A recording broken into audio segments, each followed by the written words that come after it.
Gawin ko ngayon ay magre-refill muna ako ng oil pump ng B6. Ito siya guys. Just na nakalagay dyan. So malakas yung leak niyan eh. So palit pa rin din ng timing belt yan. Kaya sinabay ko na rin yan kasi malakas. Para isang gawaan lang yan. So B6 siya na Accord 3.5. So maraming tatanggalin yan. Yung aking papalitan.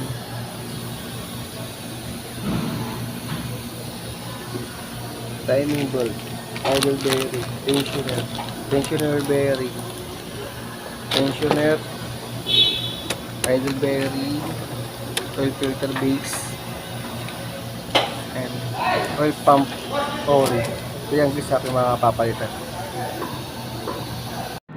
Ito nga guys, tatanggalin ko pa oil pan saka exhaust para mababa natin yung oil pump. Ayan. So may strainer yan sa ilalim.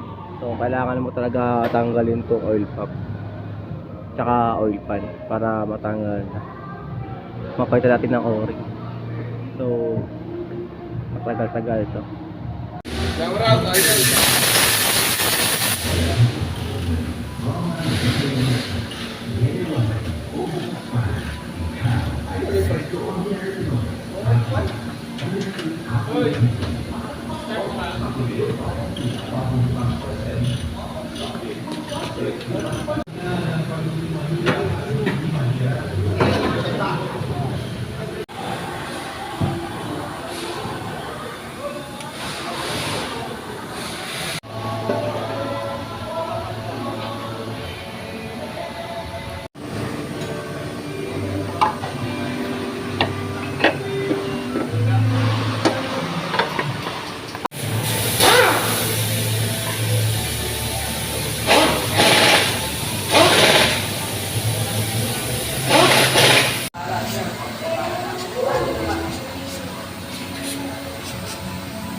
Sir, papasa ko sa video, sir.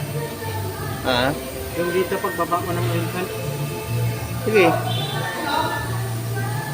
Pwede yun i-screenshot mo. Oh. Picture? Oo. Hindi mo tao magpapicture. Ano papalitan natin sa oil pan? Wala, refill lang yan.